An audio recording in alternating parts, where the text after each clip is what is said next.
बहुत बहुत धन्यवाद। सम्मानित साथियों,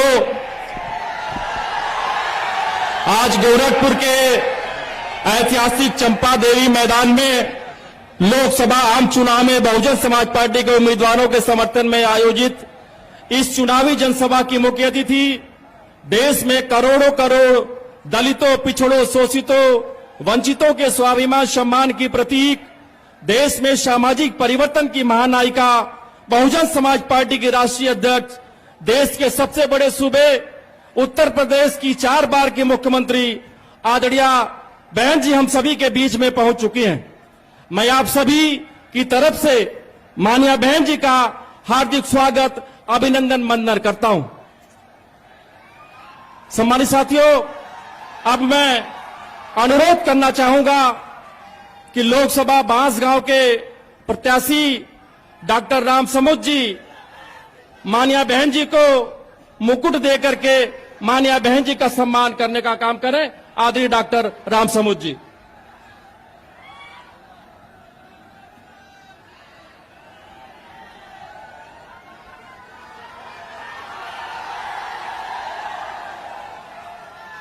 अब मैं गोरखपुर के बहुजन समाज पार्टी के प्रत्याशी श्री जावेद सिमरानी साहब माननीय बहन जी का बहुजन समाज पार्टी का चुनाव चिन्ह हाथी देकर के माननीय बहन जी का स्वागत करेंगे। हमारे महाराजगंज के बहुजन समाज पार्टी के उम्मीदवार मोहम्मद मौसमे आलम साहब माननीय बहन जी का मुकुट देकर के सम्मान करने का काम करेंगे। बहुजन समाज पार्टी पदाधिकारियों की तरफ से श्री वीरेंद्र पांडे जी जो हमारे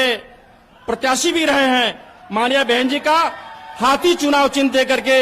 माननीय बहन जी का सम्मान करने का काम करेंगे। आदरणीय वीरेंद्र पांडे जी। सम्मानित साथियों, अब बिना किसी विलंब के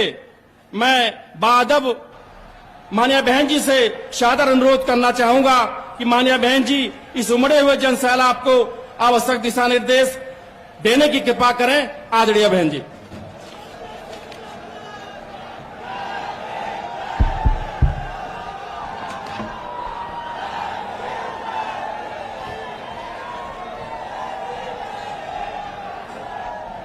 बीएसपी की इस चुनावी जनसभा में इकट्ठा हुए पार्टी के सभी छोटे बड़े पदाधिकारी एवं कार्यकर्तागण, आज आप लोग देश में व यहाँ आपके उत्तर प्रदेश स्टेट में भी लोकसभा के लिए हो रहे आम चुनाव में अपनी पार्टी के उम्मीदवारों के समर्थन में मुझे सुनने के लिए यहाँ इकट्ठा हुए हैं, तो उसके लिए मैं आप सभी लोगों का हार्दिक दिल से आभार प्रकट करती हूँ। वैसे आप लोगों को ये मालूम है कि हमारी पार्टी कांग्रेस, बीजेपी व अन्य किसी भी विरोधी पार्टी तथा गठबंधन आदि के साथ मिलकर नहीं, बल्कि अकेले ही अपनी पार्टी के बलबूते पर पूरी तैयारी व दमदारी के साथ ये चुनाव लड़ रही है। इसके साथ ही हमने टिकट बंटवारे के मामले में भी सर्व समाज के लोगों को उचित भागीदारी दी है, जिनको कामयाब बनाने के लिए अपनी पार्टी के लोग पूरे जी जान से लगे हैं। हालांकि आज यहाँ आपकी इकट्ठा हुई ये भीड़, वह भीड़ के जोश को भी देखकर अब मुझे भी एक काफी हद तक भरोसा हो गया है कि पिछली बार की तरह इस बार भी आप लोग अपने प्रदेश से या लोकसभा चुनाव में अपनी पार्टी का बेहतर रिजल्ट जरूर लाएंगे। इसके लिए अब मैं आप लोगों का ध्यान कुछ जरूरी बातों की तरफ दिलाना चाहती हूँ, और इस संबंध में विशेषकर मैं कांग्रेस, बीजेपी व इनके अन्य सभी सहयोगी दलों के बारे में ये कहना चाहूंगी कि आजादी के बाद शुरू में केंद्र व देश के काफी राज्यों में भी ज्यादातर सत्ता यहाँ कांग्रेस पार्टी के ही हाथों में केंद्रित रही है, किंतु इनकी अधिकांश मामलों में रही गलत नीतियों व गलत कार्य प्रणाली आदि की वजह से ही फिर इस पार्टी को केंद्र व काफी राज्यों की भी सत्ता से बाहर होना पड़ा है तथा यही स्थिति इनकी सहयोगी पार्टियों की भी बनी रही है, जिसके कारण ही फिर पिछले कुछ वर्षों से बीजेपी व इनके सहयोगी दल केंद्र एवं काफी राज्यों की भी सत्ता में काबिज हो गए हैं, लेकिन इनकी भी ज्यादातर रही जातिवादी, पूंजीवादी, संकीर्ण, सांप्रदायिक व द्वेषपूर्ण नीतियों एवं कार्य प्रणाली आदि से तथा इनकी कथनी व करनी में भी काफी अंतर होने की वजह से अब ऐसा लगता है इस बार ये पार्टी भी यानी कि भारतीय जनता पार्टी भी केंद्र की सत्ता में आसानी से वापस आने वाली नहीं है, बशर्ते यदि ये चुनाव इस बार फ्री एंड फेयर होता है तथा आम चर्चा के मुताबिक वोटिंग मशीनों में भी कोई गड़बड़ी आदि नहीं की जाती है। और वैसे भी इस बार चुनाव में इनकी कोई भी पुरानी एवं नई चल रही नाटकबाजी, जुमलेबाजी व गारंटी आदि काम में आने वाली नहीं है, क्योंकि अब देश की जनता काफी हद तक इस बात को समझ चुकी है कि इनकी पार्टी ने अब तक देश के विशेषकर गरीबों, कमजोर तबकों, मध्यम वर्गीय एवं अन्य मेहनतकश लोगों को जो इन्हें अच्छे दिन दिखाने के असंख्य प्रलोभन भरे वायदे किए हैं तथा अनेकों हवाई व कहवाई व कागजी गारंटी आदि भी दी है, तो उनका जमीनी हकीकत में अभी तक इन्होंने लगभग 1/4 हिस्सा भी कार्य पूरा नहीं किया है, बल्कि इसके स्थान पर इनका ज्यादातर समय व ताकत भी या इनके अपने चहेते रहे बड़े बड़े पूंजीपतियों एवं धन्ना सेठों को ही ज्यादा से ज्यादा माला माल व धनवान आदि बनाने में तथा उन्हें हर स्तर पर छूट देने व बचाने में ही लगी रही है, जिनके अधिकांश आर्थिक सहयोग से ही ये पार्टी व अन्य पार्टियां भी अपना संगठन चलाती हैं तथा चुनाव आदि भी लड़ाती हैं, जिसका काफी कुछ खुलासा बॉन्ड की आई रिपोर्ट से भी हो जाता है। और इस संबंध में मैं आप लोगों को ये बताना चाहती हूँ कि अभी कुछ दिन पहले माननीय सुप्रीम कोर्ट ने बॉन्ड के बारे में जो रिपोर्ट का खुलासा किया है, तो उससे ये स्पष्ट हो जाता है कि इस देश में कांग्रेस, बीजेपी व अन्य विरोधी पार्टियों ने यहाँ बड़े बड़े पूंजीपतियों व धन्ना सेठों से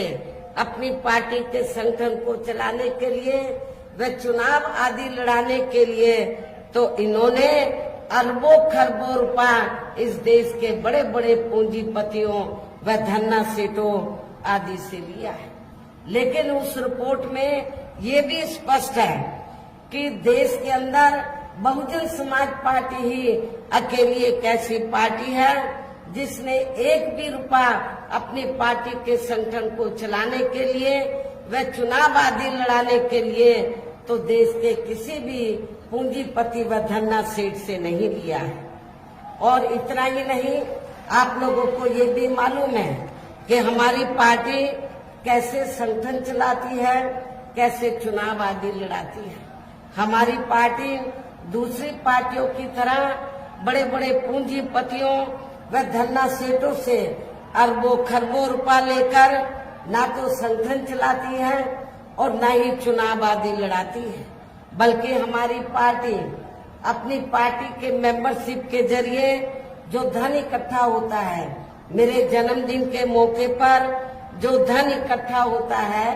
पार्टी के लिए और चुनाव के दौरान भी जो कार्यकर्ताओं से थोड़ा थोड़ा धन इकट्ठा होता है, तो उस धन से हमारी पार्टी अपने संगठन को चलाती है और चुनाव आदि भी लड़ाती है। ये आप लोगों को अच्छी प्रकार से मालूम है। इसके साथ ही अब ऐसा लगता है कि कांग्रेस पार्टी की तरह ही बीजेपी ने भी केंद्र की तमाम सरकारी जांच एजेंसियों का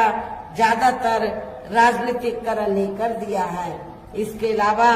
देश के किसान वर्ग भी वर्तमान बीजेपी की सरकार में शुरू से ही अपनी विभिन्न समस्याओं को लेकर काफी ज्यादा दुखी व परेशान रहे हैं और अभी भी हैं। जबकि यूपी में 4 बार हमारी पार्टी की रही सरकार ने इनके हितों का भी हर स्तर पर पूरा ध्यान रखा है। आप लोगों को मालूम है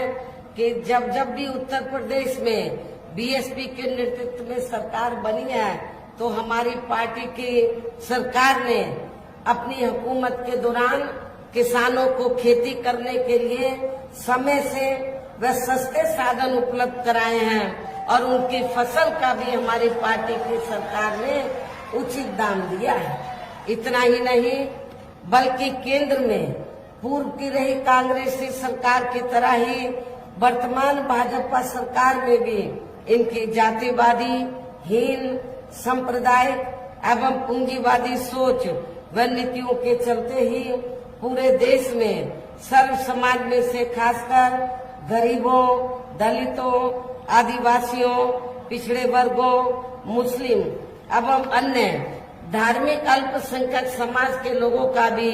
पूर्ण रूप से विकास व उत्थान आदि नहीं हो सका है। और इस संदर्भ में वैसे आप लोगों को ये मालूम है कि पूरे देश में यहाँ दलितों, आदिवासियों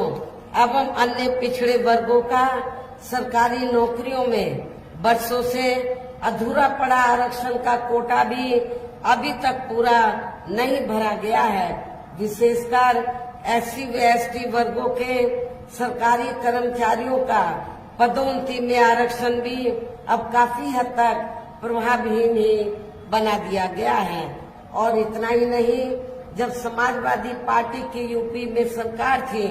तो समाजवादी पार्टी की सरकार ने इन वर्गों के सरकारी कर्मचारियों का पदोन्नति में आरक्षण बिल्कुल खत्म कर दिया था। ये भी आप लोगों को मालूम होना चाहिए। ऐसी स्थिति में दलितों और आदिवासियों को एक भी वोट समाजवादी पार्टी को नहीं देना है। साथ ही केंद्र व राज्यों में भी विरोधी पार्टियों की रही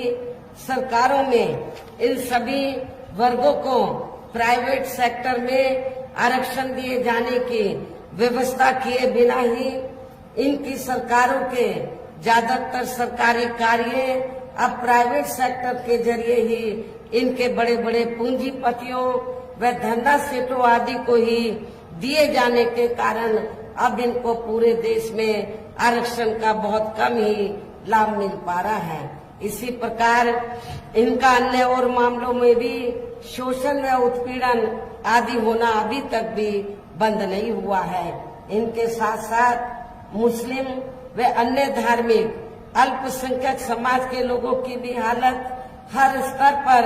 यहाँ काफी ज्यादा खराब व दयनीय बनी हुई है, जिसका काफी कुछ खुलासा सच्चर कमेटी की रिपोर्ट में भी किया गया है। इतना ही नहीं बल्कि पिछले कुछ वर्षों से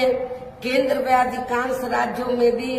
बीजेपी व आरएसएस की सरकारों के चलते हुए अब इनका विकास एवं उत्थान आदि होना भी काफी हद तक बंदशाही हो गया है। आए दिन इन पर खासकर हिंदुत्व की आड़ में हो रही जुल्म जाति भी यह काफी ज्यादा चरम सीमा पर पहुंच चुकी है। इनके साथ साथ अपर कास्ट समाज में से विशेषकर गरीब लोगों की भी हालत हमें कोई खास अच्छी नजर नहीं आती है। इनकी गलत कृषि नीतियों के कारण किसान वर्ग भी आए दिन आंदोलित ही रहता है। साथ ही इनकी गलत आर्थिक नीतियों की वजह से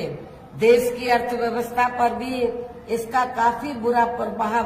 पड़ रहा है, जिससे यहाँ विशेषकर छोटे एवं मध्यम वर्गीय व्यापारी वर्ग भी काफी ज्यादा दुखी व परेशान हैं। और अब केंद्र में पूर्व की रही सरकारों की तरह वर्तमान भाजपा सरकार में भी यहाँ पूरे देश में गरीबी, बेरोजगारी एवं महंगाई आदि भी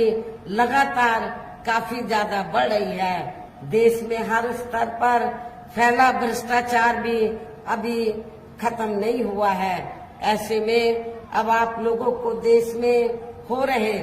लोकसभा चुनाव में कांग्रेस, बीजेपी व इनकी सहयोगी पार्टियों को भी केंद्र की सत्ता में आने से जरूर रोकना है, जिनकी गलत नीतियों व गलत कार्य प्रणाली आदि को आप लोग काफी हद तक आजमा भी चुके हैं। ऐसी स्थिति में अब ये विरोधी पार्टियां इस चुनाव में भी किस्म किस्म के साम, दाम, दंड भेद आदि अनेकों हथकंडे इस्तेमाल करके केंद्र की सत्ता में आने की पूरी कोशिश में लगी हैं, जिनसे अपनी पार्टी के लोगों को हर स्तर पर काफी ज्यादा सावधान रहना है। और इस मामले में विरोधी पार्टियां अपने अपने पक्ष में हवा बनाने के लिए खासकर मीडिया, ओपिनियन पोल व सर्वे आदि का जो बड़े पैमाने पर इस्तेमाल कर रही हैं, तो उनसे भी अपनी पार्टी के लोगों को बिल्कुल भी गुमराह नहीं होना है। इसके साथ ही विरोधी पार्टियों के विभिन्न रूपों में जारी किए गए इनके हवाई व प्रलोभन भरे चुनावी घोषणा पत्रों एवं वायदों आदि के बहकावे में भी अपनी पार्टी के लोगों को कतई नहीं आना है, जिन्हें ये पार्टियां चुनाव खत्म होने के बाद ज्यादातर अमल में नहीं लाती हैं। और अब जिन पर से देश की जनता का अधिकांश विश्वास ही उठ गया है। यही खास वजह है कि हमारी पार्टी किसी भी चुनाव में अपनी पार्टी का कोई भी चुनावी घोषणा पत्र आदि जारी नहीं करती है। वैसे भी हमारी पार्टी किसी भी मामले में कहने में बहुत कम बल्कि कार्य करके दिखाने में ही ज्यादा विश्वास रखती है। और इस बात का सबसे बड़ा सबूत ये है कि उत्तर प्रदेश में 4 बार हमारी पार्टी के नेतृत्व में रही सरकार ने चुनाव में अपनी पार्टी के बिना कोई जारी किए गए चुनावी घोषणा पत्र के ही प्रदेश में आम जनहित में काफी कुछ ऐतिहासिक कार्य करके दिखाए हैं, जिनकी अब देश में अधिकांश पार्टियों की सरकारें काफी नकल भी कर रही हैं। जबकि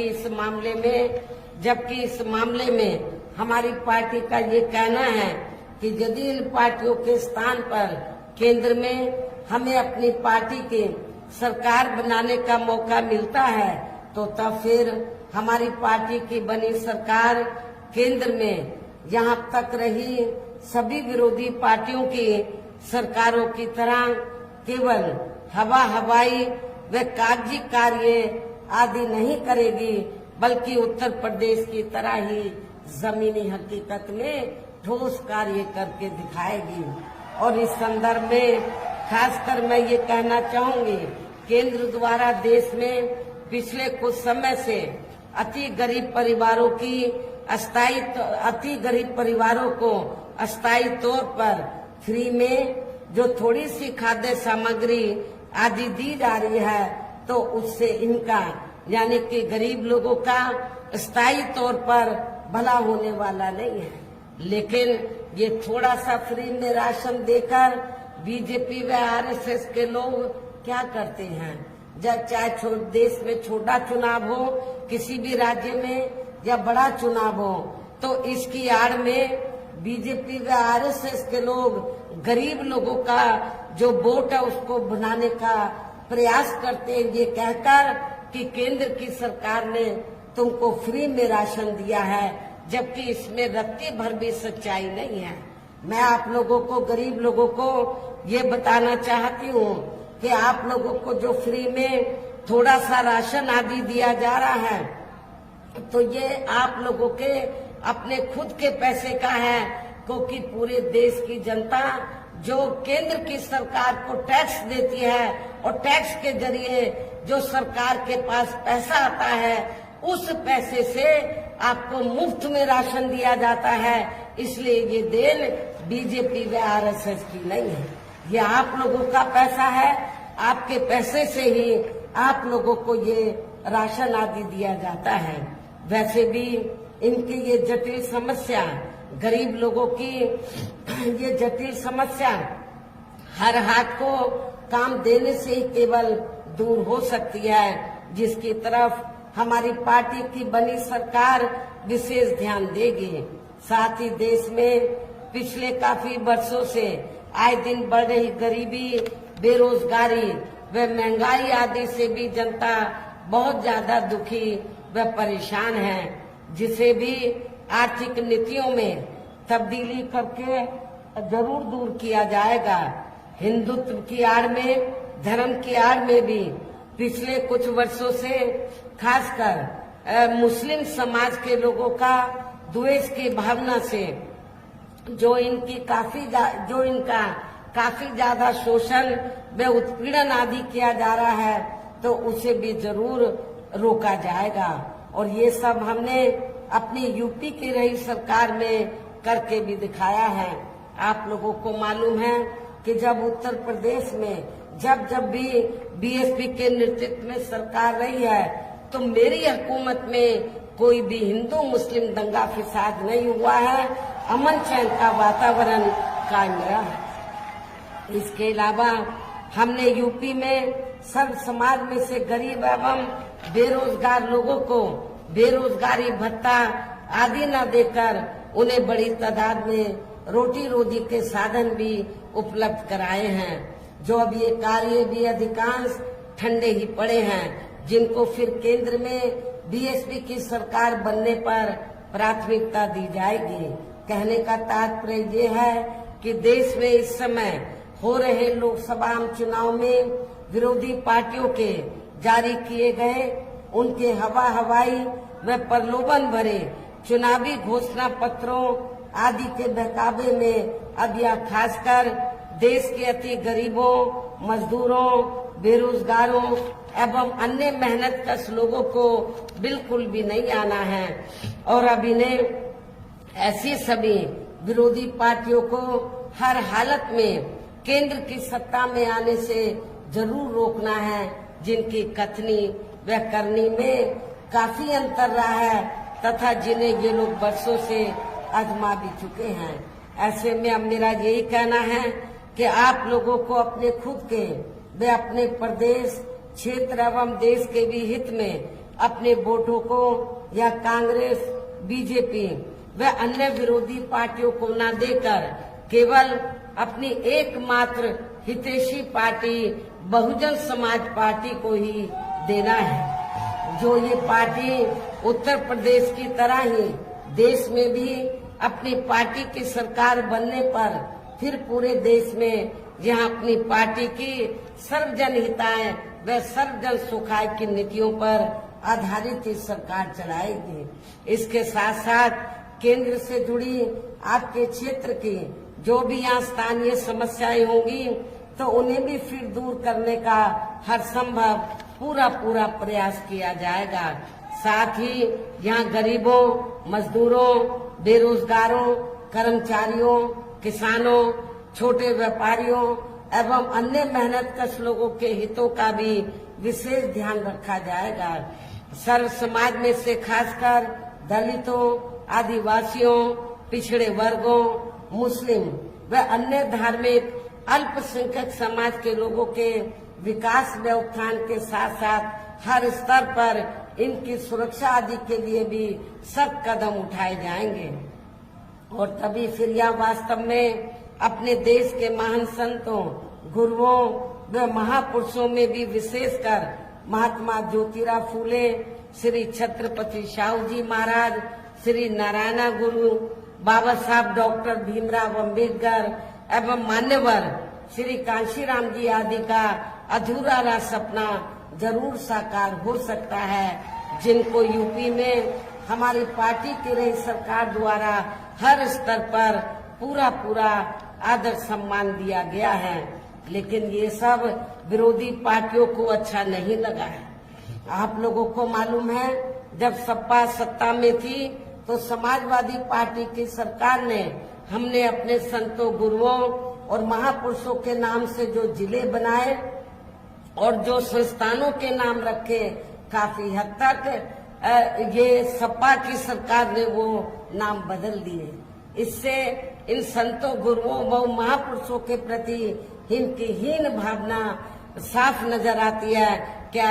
ऐसी स्थिति में आप लोग समाजवादी पार्टी को वोट देंगे? मैं समझती हूँ बिल्कुल भी नहीं देंगे। इन्हीं खास बातों के साथ ही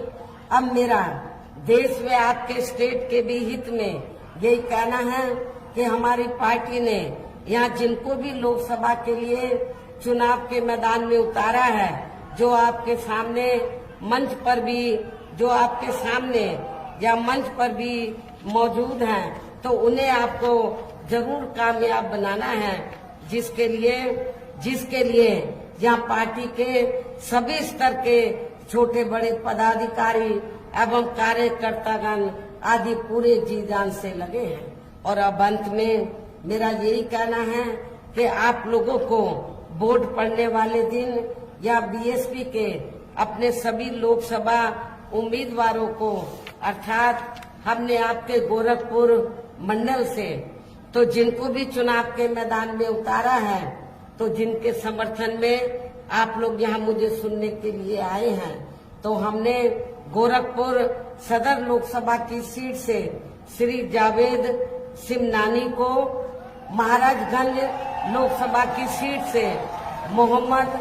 मौसमे आलम को, बांसगांव सुरक्षित लोकसभा की सीट से डॉक्टर राम समुज को,